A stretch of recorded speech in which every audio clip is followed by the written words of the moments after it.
Assalamualaikum warahmatullahi wabarakatuh. Alhamdulillahilladzi asbagha alaina ni'amahu dhahiratan wa batinah. Wassalatu wassalamu ala Rasulillah wa ala alihi wa sahbihi wa mawalah. Asyhadu an la ilaha illallah wahdahu la syarikalah wa asyhadu anna Muhammadan abduhu wa rasuluh la nabiyya ba'dah. Berjumpa lagi dengan saya untuk membahas tema-tema di dalam Islam secara mendalam dengan basis dalil dan data. Saya ingin mengajak kita semua ini menggunakan dalil yang ada di dalam Al-Quran dan hadis Nabi Muhammad. Karena kita memiliki kitab yang mutawatir. Ini otoritatif. Ya, kalau kita membahas apa saja, kita harus dasarkan kepada Al-Quran, firman Allah Subhanahu wa Ta'ala. Kalau kita sudah mendasarkan pada Al-Quran, maka kita akan mendapatkan kemantapan. Karena itu saya mengharap kepada para ustadz, para penceramah terutama, untuk melakukan pembacaan lebih mendalam. Kalau ada sesuatu yang terdengar baru bagi kita, seringkali bukan sesuatu yang baru. Tetapi karena kita belum mendengar, belum membaca, sehingga kemudian kelihatan aneh, terdengar aneh, terasa aneh. Nah, itu yang kita harus melakukan check and recheck, sehingga kita tidak terjerumus ke dalam tindakan mengkafirkan orang, menyesatkan orang, membodohkan orang misalnya. Tidak demikian, itu membuat kegaduhan, padahal sebenarnya itu tidak perlu. Dan belum tentu benar itu melakukan begitu itu. Maksud saya, belum tentu benar. Yang benar belum tentu yang mengatakan, dan yang tadi dijudge sebagai salah belum tentu salah, karena tadi itu bacaan kita mungkin beda. Nah, saya memahami bahwa para ustadz, para penceramah ini menghadapi masyarakat yang berbeda. Saya juga merasakan masyarakat kita itu belum sebagiannya, ya, masyarakat kita mungkin sebagiannya belum bisa kita ajak berpikir mendalam, belum siap untuk memahami Al-Quran, teks-teks keagamaan ini secara lebih mendalam, secara kritis. Nah, ini saya memahami betul. Sehingga kalau ada sesuatu yang berbeda, ya cukup menurut saya lebih baik diam saja. Kalau tidak bisa mengatakan yang benar, lebih baik diam. Kan panduan Rasulullah juga begitu. Man kana yu'minu billahi wal yaumil akhiri falyaqul khairan aw liyasmut. Kalau tidak bisa mengatakan yang baik, yang lebih baik, yang benar, ya lebih baik diam saja. Nah, ini saya betul-betul memahami karena saya juga memiliki pengalaman. Saya lebih suka mengajar di pesantren, di Monas Muda Institute ini. Saya menghentikan ceramah-ceramah umum itu karena saya merasa bahwa kalau saya menyampaikan di forum umum itu saya tidak bisa bebas. Tapi tentu saja ceramah di tempat-tempat umum itu penting untuk menjaga umat kita. Tetapi tadi itu, tujuan kita itu menjaga umat kita, bukan kemudian bahkan menciptakan kegaduhan.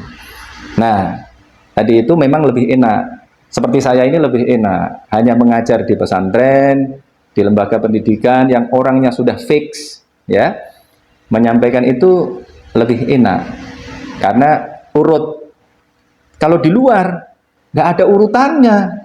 Kalau diundang ceramah misalnya permintaannya harus lucu, kemudian yang tidak berat-berat, padahal kan materi di dalam Islam ini banyak sekali.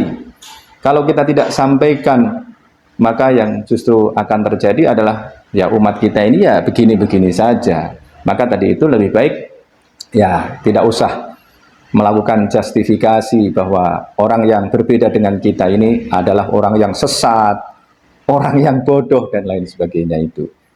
Kalau kemarin saya membahas tentang shalom yang digunakan di pesantren Az-Zaitun, yang itu kemudian disebut sebagai salam Yahudi, saya sudah tunjukkan bahwa Bismillahirrohmanirrohim juga berasal dari orang Yahudi. Karena Bismillahirrohmanirrohim itu pertama kali Kalau di dalam Al-Quran ini, sebelumnya Nabi Muhammad tidak menggunakan itu.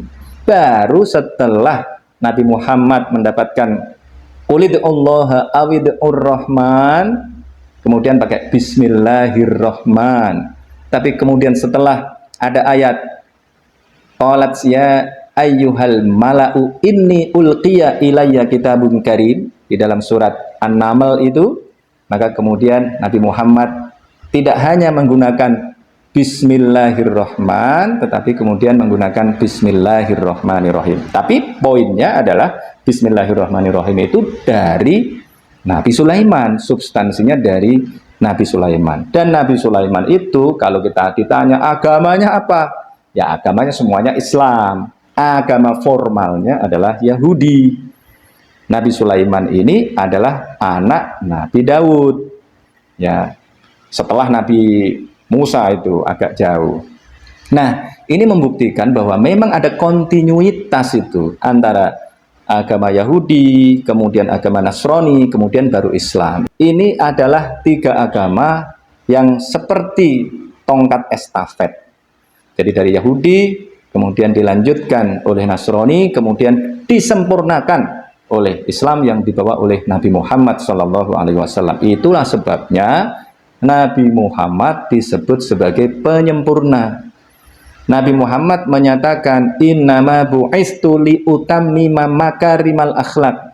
Sesungguhnya aku ini diutus hanya untuk menyempurnakan agama-agama yang mulia. Saya mengartikan al-akhlak ini sebagai agama-agama, dan itu ada argumentasinya. Nah, kali ini saya akan membahas tentang sholat. Yang sholat ini jangan kaget juga, sholat ini adalah bahasa Ibrani awalnya. Ini digunakan oleh orang Yahudi juga. Maka kalau kita berpikir tidak luas, kita akan mengalami kesulitan nanti. Ada banyak sekali kesulitan dalam kehidupan ini sebagai konsekuensi dari pikiran sempit kita. Nah, sekali lagi, mari kita gunakan ini. Al-Quran kita gunakan untuk membedah masalah ini agar kita menjadi orang yang terbuka. Kita menjadi orang yang berpikiran luas, sehingga ketika ada sesuatu yang kelihatannya baru, terasa baru, kita mau membaca. Nah, tadi itu para ustadz, para penceramah, kalau ada sesuatu membaca lagi, ya kita membaca, kita mencari informasi agar wawasan kita menjadi semakin luas. Nah, berkaitan dengan sholat ini, silahkan buka surat Al-Hajj ayat 40. Silahkan buka dulu agar tidak terjadi salah asumsi. Nanti menuduh saya yang tidak-tidak, nanti malah dosa. Nah, tetapi kalau kita membuka bersama-sama, semoga kita mendapatkan inspirasi-inspirasi baru, mendapatkan hidayah dari Allah bersama-sama. Nah, kita memahami Al-Quran ini menjadi lebih baik lagi. Oke, sudah. Surat Al-Hajj ayat 40. Alladzina ukhriju min diyarihim bighairi haqqin illa ayyaqulu rabbunallah walaula daf'ullahin nasa ba'dahum li ba'din lahuttimat sawami'u wa bi'u wa salawatu wa masajidu yudhkaru fiha ismullahi katsiran wa la yansurannallahu may yansuruh innallaha qawiyyun aziz. Silahkan dilihat terjemahannya pelan-pelan aja. Kita membahasnya pelan-pelan agar enak. Alladzina ukhriju, yaitu orang-orang yang dikeluarkan min diyarihim, dari negeri mereka, diusir dari kampung halaman mereka. Kalau sekarang kita negeri atau negara, ya. Bighairi haqqin, dengan tidak benar, dengan tanpa alasan yang jelas. Illa ayyaqulu rabbunallah, kecuali karena mereka berkata Tuhan kami hanyalah Allah, Tuhan kami adalah Allah. Walaula daf'ullahin nasa ba'dahum bi ba'din, dan sekiranya Allah tidak menolak keganasan sebagian manusia dengan sebagian yang lain, lahuttimat sawami', tentulah telah dirobohkan biara-biara Nasrani. Sawami', ya itu artinya biara-biara Nasrani. Wa bi'un, gereja-gereja, ya. Wa sholawatun, ini dia yang tadi saya sebutkan bahwa sholat itu berasal dari bahasa Ibrani. Nanti saya terangkan. Tapi yang jelas ini ditemukan di dalam Al-Quran. Wasolawatun, dan rumah-rumah ibadah orang Yahudi. Loh, jelas sekali di sini nih, orang Yahudi yang punya solawat tadi itu adalah orang-orang Yahudi. Itu berasal dari kata solat. Nanti saya terangkan dengan lebih lengkap lagi. Tetapi yang jelas di sini ada kata solawatun. Kemudian baru wa masajidu, dan masjid-masjid yudhkaru fiha ismullahi katsira, yang di dalamnya banyak disebut nama Allah. Kemudian walayan surannallahu mayansuruh, sesungguhnya Allah pasti akan menolong orang-orang yang menolong agamanya. Innallaha qawiyyun aziz, sesungguhnya Allah benar-benar maha kuat lagi maha perkasa. Jelas sekali ya, di sini di dalam ayat ini ada kata solawatun. Solawatun itu adalah jamak dari kata solat. Nah, ini yang harus kita kaji dengan detail. Nah, sekali lagi saya suka sekali menggunakan kamus Lisanul Arab kata Ibnu Manzur ini, karena kamus yang paling canggih menurut saya. Nah, silahkan kalau tidak punya kamus Lisanul Arab, ya gimana lagi, kalau terjemah tadi sudah ada ya. Tetapi kalau Lisanul Arab memang ya tidak banyak yang punya, karena di kampus pun dulu waktu saya S1 itu mencari kamus Lisanul Arab ini di fakultas saja nggak ada, adanya di perpustakaan universitas. Di pesantren dulu yang punya ya Mbah Yai. Nah, sekarang tapi lebih mudah. Sekarang kita sebenarnya lebih mudah untuk mendapatkan buku-buku yang besar-besar sekalipun. Tetapi seringkali kita ini diracuni oleh sebagian elit agama yang nggak tahu motifnya apa, kemudian mengatakan jangan belajar dari Google. Nah itu, padahal Google ini hanya sekedar sarana untuk apa? Untuk menemukan buku-buku apapun yang kita butuhkan, termasuk Lisanul Arab ini juga bisa kita akses melalui Google, gampang sekali. Nah, kalau Anda punya, ya silahkan, siapa yang bisa mengakses Lisanul Arab dari Google silahkan, tinggal ketik Lisanul Arab solat, gitu tulisannya sod, lam, alif, tak marbutoh, itu nanti muncul solat ya, muncul di situ. Nah, kemudian baca halaman 466 jilid 14. Jadi baca jilid 14 halaman 466. Di situ kita akan menemukan, itu agak tengah ya, posisi kalimatnya agak tengah. Sebenarnya panjang itu karena ada uraian tentang sholat di situ panjang sekali, tetapi saya ingin membaca yang pendek saja. Ya, di sini dimulai dari paragraf kedua itu, as-shaimu idza akala indat ta'ami shallat alaihil malaikah. Ada kan hadis Nabi itu, as-shaim idza akala indat ta'ami shallat alaihil malaikah. Orang yang puasa ketika dia makan indat ta'ami, di dekat makanannya itu, kalau mau buka ya, sholat alaihil malaikah, maka mendoakan rahmat. Yang mendoakan siapa? Malaikat. Malaikat kemudian mendoakan agar Allah memberikan rahmat. Itu kalau kita artikan sekarang. Nah, kemudian ini dijelaskan wasolawatul yahudi kana isuhum. Jadi yang dimaksudkan solawatul yahud, kalau ada kalimat itu solawatul yahud, itu yang dimaksudkan adalah ya sinagog mereka, tempat-tempat ibadah mereka. Maka tadi disebut di dalam Al-Quran ada lahuddimat sawami'u wa biya'un wa solawatun. Di dalam surat Al-Hajj ayat 40. Baru wa masajidu. Oh, masajid. Ini silahkan. Ya, kalau nggak percaya, ambil Quran terjemah Depak, biar lebih otoritatif lagi. Ya, walaupun Quran terjemah Depak ini juga banyak yang perlu kita sempurnakan, tetapi dalam konteks itu sudah benar. Ya, dalam konteks ini sudah benar terjemahannya. Nah, kemudian di sini dijelaskan, qala Ibnu Abbas, Berkata Ibnu Abbas berkata, hiya kanais. Ya tadi itu yang dimaksudkan solawatun tadi adalah kanaisul Yahud. Ya, itu adalah sinagognya orang-orang Yahudi. Ai mawadi'us solawati, tempat-tempat sholat. Nah, kemudian di sini dijelaskan yang tadi saya terangkan bahwa sholat itu berasal dari bahasa Ibrani yang digunakan dulu oleh orang-orang Yahudi. Ya, sekarang siapapun yang tinggal di sana ya menggunakan bahasa Ibrani. Ya, wa asluha bil ibroniyah.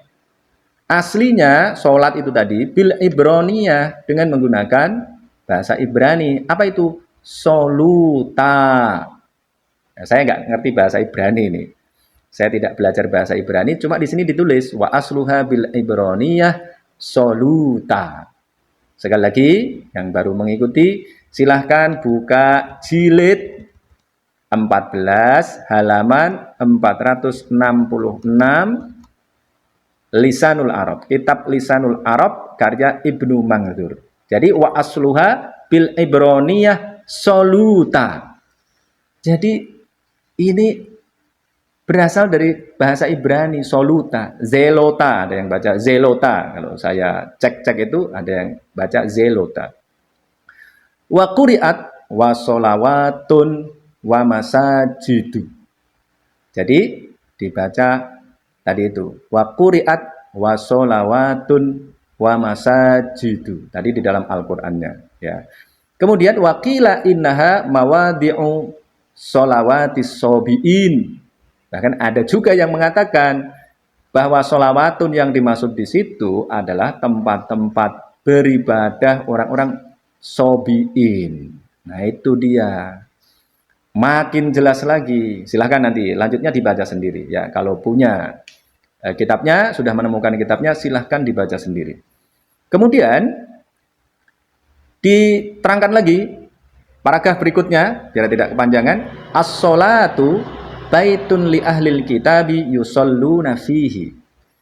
Yang disebut dengan as-sholat itu apa? Itu adalah rumah bagi ahlul kitab yang mereka sholat di dalamnya.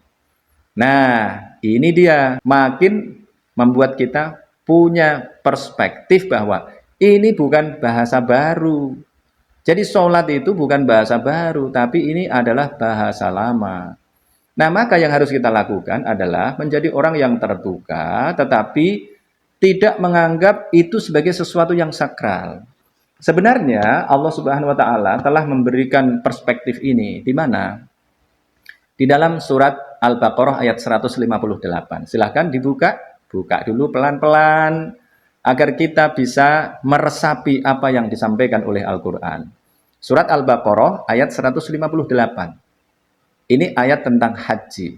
Dan ayat ini dulu pernah disalahpahami bahkan oleh seorang sahabat. Sahabat pun sampai tidak paham ini. Maksudnya apa ini ayat ini? Al-Baqarah ayat 158.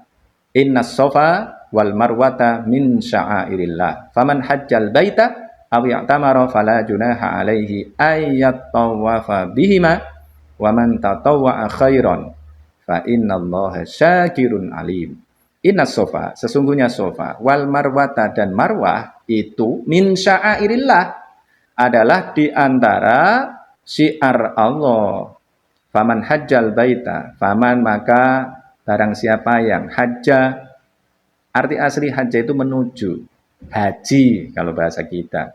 Al baita ke baitullah, awi tamara atau melakukan umroh, fala junaha alaihi. Fala junaha maka tidak ada dosa alaihi atasnya. Apa? Melakukan apa ini? Ayat tawafa, untuk bertawaf. Maksudnya sa'i. Kan antara Sofa dan Marwah itu kita kalau jalan dari Sofa ke Marwah kemudian muter sedikit. Yang sering saya gambarkan sebagai seperti rantai sepeda kita itu. Lonjong kan bentuknya. Berarti ya seperti muter juga. Kalau di Ka'bah, sekeliling Ka'bah kan bundar seperti meja bundar saya ini. Nah, bundar. Nah, tapi kalau tadi itu seperti telur, bulat telur. Seperti rantai tadi itu. Fala junaha alaihi ayyat tawafa, untuk bertawaf, bersa'i maksudnya, bihima, di Safa dan Marwah. Wa man tatawwa'a khairan fa innallaha syakirun alim. Nah, barang siapa mengerjakan suatu kebajikan dengan kerelaan hati, melakukan ibadah tatawwu, maka sesungguhnya Allah Maha menyukuri kebaikan, lagi Maha mengetahui. Nah, ayat ini yang terasa problematik, ya, terasa janggal lah bagi salah seorang sahabat pada saat itu adalah ada frase fala junaha alaihi ayyatawafa bihima. Kenapa? Itu artinya maka tidak dosa atasnya untuk bertawaf bersa'i antara Safa dan Marwah. Padahal di kepalanya ada perspektif bahwa sa'i antara Safa dan Marwah itu kan tidak hanya wajib tapi rukun haji. Kalau wajib ditinggalkan masih boleh asalkan bayar dam. Tetapi kalau rukun ditinggalkan ya batal, harus mengulang lagi. Maka bagi dia ini ayat kok aneh gitu. Sa'i antara Safa dan Marwah itu rukun, tapi kok ayatnya fala junaha alaihi ayyatawafa bihima. Kalau tidak dosa untuk mengerjakan sa'i antara Safa dan Marwah, berarti lebih baik ditinggalkan. Tapi ini rukun. Maka kemudian dia tanya kepada Ibu Aisyah. Ibu Aisyah, ini gimana? Ayat ini kok aneh ini bagi saya, gitu kira-kira. Maka kemudian diterangkan oleh Ibu Aisyah. Ibu Aisyah menerangkan, oh iya, dulu antara Safa dan Marwah ada berhala-berhalanya, jumlahnya banyak. Nah, ini diterangkan oleh Martin Lings, Leslie Hasil, dan Martin Lings nulis buku bagus, Muhammad Rasulullah. Leslie Hasil, dan ini orang Yahudi ini, nulis buku bagus sekali. Judulnya The First Muslim. Nah, ini silahkan kalau mau baca, boleh. Nggak baca ya nggak apa-apa. Ya. Bahkan tadi Martin Lings yang kemudian masuk Islam, nah ini menulis, dia menjelaskan. Dulu sering diibaratkan di antara Safa dan Marwah, kemudian di samping Ka'bah ini ada banyak patung yang jumlahnya sering disebut angka 360. Maksudnya itu adalah 360 sesuai dengan jumlah sudut lingkaran. Jadi sudut lingkaran kan 360. Jadi itu untuk menggambarkan di setiap sudutnya itu ada patung-patungnya, saking banyaknya. Nah, maka kemudian tadi itu sebagian umat Islam merasa, wah ini nanti kalau sa'i antara Safa dan Marwah nanti jangan-jangan jadi musyrik. Gitu. Seperti kekhawatiran nanti kalau bilang salam nanti jadi musyrik. Ya, seperti itu kira-kira gambarannya. Nah, maka kemudian turunlah ayat ini, innas safa wal marwata min sya'airillah faman hajjal baita aw i'tamara fala junaha alaihi ayyatawafa bihima. Kuncinya apa? Desakralisasi, ini kuncinya. Kita harus melakukan desakralisasi. Yang namanya salom tadi yang digunakan oleh orang Yahudi tadi itu ya nggak usah kita anggap sebagai sesuatu yang sakral, biasa saja gitu.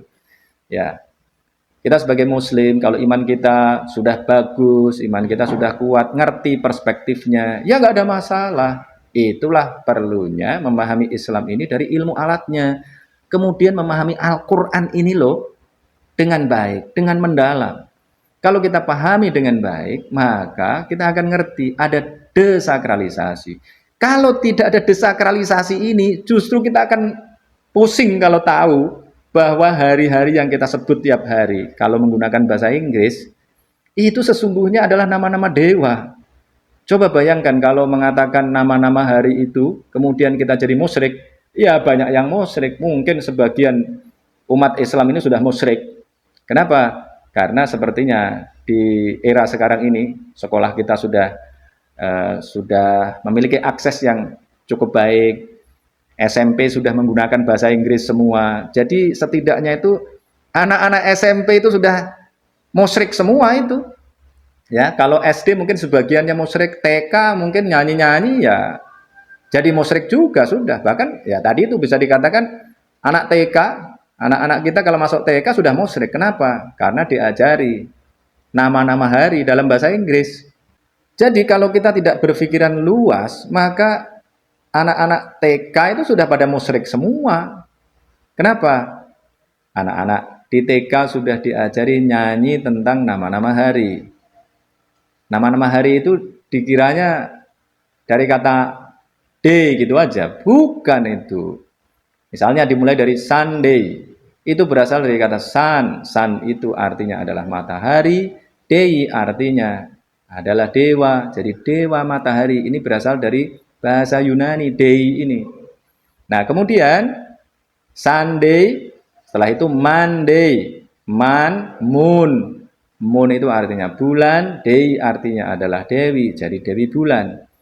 Kemudian Sunday, Monday, Tuesday, dewi twi artinya. Nah, kemudian Wednesday. Wednesday itu dari kata wooden day, wooden, dewa wooden. Kemudian baru Thursday itu berasal dari kata Thors. Thors itu artinya petir, dewa petir. Karena ada petir, maka kemudian gimana nih memahaminya ini? Maka kemudian mereka mengasumsikan ada dewa sendiri, namanya dewa petir itu. Nah, sekarang kita sudah tahu bahwa yaitu bukan dewa, itu adalah perpindahan muatan dari potensial rendah ke potensial tinggi atau sebaliknya. Kalau kemarin saya kritik tafsir Jalalain ini, ya, petir itu diartikan sebagai malaikat. Nah, itu kan perspektif yang masih mitis, mitologis, ya. Nah, kemudian free day itu berasal dari kata freak day. Ini dewi dari Jerman. Nih, tangannya perutul tuh kalau nggak salah, ya. Gambarnya cantik, nah, tangannya perutul. Nah, kemudian, nah ini free day ini yang dulu bikin saya salah karena di kampung saya libur sekolah hari Jumat. Karena kampung saya ini 100% muslim. Madrasahnya pagi dan sore. Saya ini sekolah madrasah pagi, madrasah ibtidaiyah, kemudian sorenya diwajibkan oleh bapak saya sekolah diniyah sampai madrasah sanawiyah juga masih sekolah sore juga. Nah, karena kepala sekolahnya bapak saya, kepala madrasah diniyahnya bapak saya. Kemudian jadi madrasah sanawiyah yang formal juga begitu, ya. Nah, ini liburnya hari Jumat, maka saya kemudian berpikir free day itu adalah hari bebas, hari libur. Ternyata bukan, ternyata free day itu berasal dari kata freak day, Dewi freak. Kemudian Saturday itu berasal dari Saturnus day, jadi Dewi Saturnus. Nah, ini coba bayangkan kalau kita tidak berpikir terbuka, kemudian kita berpikir tentang desakralisasi sebagaimana terdapat di dalam surat Al-Baqarah ayat 158. Al-Baqarah 158 ini kita tidak jadikan sebagai panduan untuk perspektif desakralisasi. Ya sudah musyrik semua jadinya. Maka ini kita dituntut untuk berpikir yang luas, kemudian tadi itu mengarah kepada desakralisasi. Lagi contoh sederhana. Kalau kita di Indonesia ini, di Jawa terutama, tapi sekarang juga sudah menjadi bahasa Indonesia. Sembahyang misalnya. Coba kalau kita tidak memahami ini dengan prinsip desakralisasi tadi, ya sudah musyrik semua. Kenapa? Sembahyang itu berasal dari kata sembah dan hyang. Hyang itu artinya dewa. Bisa dicek itu di KBBI ya, Kamus Besar Bahasa Indonesia. Nah, nanti silakan, sembah itu yang menyembah. Hyang artinya dewa, berarti sembahyang menyembah dewa. Nah, kemudian terjadi akulturasi, asimilasi. Dulu masyarakat Indonesia kalau kita baca sejarahnya ini kan beragama Hindu. Kemudian datanglah Islam. Tetapi kalau langsung dibilang sholat, mungkin nggak paham. Maka kemudian digunakan istilah sembahyang. Atau orang juga melihat ada orang sholat, oh itu lagi ngapain? Lagi sembahyang. Dan kemudian sekarang tetap digunakan. Mau ngapain? Mau sembahyang dulu. Nah, kalau kita kemudian berpikir sempit, ya jadinya mau syirik semua sekali lagi. Nah, inilah sekali lagi ya, kalau kita ini berpikir yang luas, memahami Al-Quran ini secara utuh, maka kita ini akan lebih mudah menjalani kehidupan ini. Mudah dengan tetap menggunakan Al-Quran. Jadi Al-Quran itu tidak sulit. Al-Quran itu memberikan ruang yang luar biasa enak bagi kita itu. Lagi misalnya, saya termasuk orang yang menganggap bahwa patung itu ya jadi tidak masalah. Kalau kita punya patung ya tidak masalah. Walaupun dulu Rasulullah pernah mengatakan bahwa tidak boleh membuat patung, tidak boleh punya patung. Kenapa? Ya konteksnya seperti tadi. Kenapa diturunkan innas sofa wal marwata min sya'airillah? Faman hajjal baita aw i'tamara fala junaha alaihi ayat tawafa bihima. Buktinya apa? Buktinya silahkan nih buka surat Saba ayat 13. Jangan sampai tidak dibuka ya. Buka surat Saba ayat 13. Di situ ada kisah tentang Nabi Sulaiman lagi nih, orang Yahudi nih. Ya. Di situ Nabi Sulaiman, orang yang agama formalnya Yahudi, tapi substansinya ya Islam. Begitu cara memahaminya. Di dalam surat Saba ayat 13, sudah ketemu ayatnya? Ya'maluna lahu ma yasha'u min mahariba wa tamathila wa jifanin kal jawabi wa qudurir rasiyat. I'malu ala Dawuda syukra wa qalilum min ibadiyas syakur. Ini cerita tentang jin ini yang dipekerjakan oleh Nabi Sulaiman. Ya maluna, para jin itu membuat bekerja lahu untuk Nabi Sulaiman. Ya malu itu berasal dari kata amila, amila ya malu. Ini ya maluna lahu ma yasha'u. Apa saja yang diinginkan oleh Nabi Sulaiman. Apa itu yang dikerjakan? Bikin apa? Nabi Sulaiman pengen apa? Mim mahariba. Gedung-gedung tinggi itu. Maharib artinya. Watamasila dan patung-patung, wajifanin kal jawab, piring-piring yang besarnya seperti kolab, wakudurir rosia dan periuk yang tetap berada di atas tungku. I'malu ala Dawud syukro, bekerjalah wahai keluarga Dawud untuk bersyukur kepada Allah. Wa qalilum min ibadiyas syakur, dan sedikit sekali dari hamba-hambaku yang berterima kasih, yang bersyukur. Ayat ini menerangkan bahwa Nabi Sulaiman itu dulu bikin patung. Kalau bikin patung dosa, tentu saja Nabi Sulaiman tidak boleh bikin patung. Nanti argumentasinya itu kan zaman dulu, ya. Itu zaman dulu sudah disempurnakan. Konteksnya itu berbeda dengan itu. Kalau memang yang ini diharamkan tadi itu, ya tadi itu nggak boleh juga itu. Sa'i antara Sofa dan Marwah. Ada keterkaitan. Jadi Al-Quran itu indah sekali untuk menerangkan sesuatu. Itu harus menghubungkan antara satu ayat dengan ayat yang lain. Jadi untuk menangkap prinsip desakralisasi itu, kita harus baca surat Al-Baqarah tadi, innas sofa wal marwata min sya'airillah. Kemudian menghubungkannya dengan surat Saba ayat 13. Ketemu itu konsep desakralisasi. Dengan begitu kita bilang sembahyang jadi nggak apa-apa. Yang penting yang kita lakukan ya sholat itu. Yang sholat itu bahasanya dari bahasa Ibrani tadi itu. Repot kita karena datang belakangan ini. Maka kita sekali lagi harus berpikiran luas, mencerdaskan umat ini dengan mengajari mereka dari awal dengan ilmu alatnya. Ya sesekali guyon boleh, ngelawak oke lah ya. Yang lucu-lucu nggak masalah. Tetapi tadi jangan sampai lupa substansi pendidikan, pengajian. Pengajian itu kan mengkaji.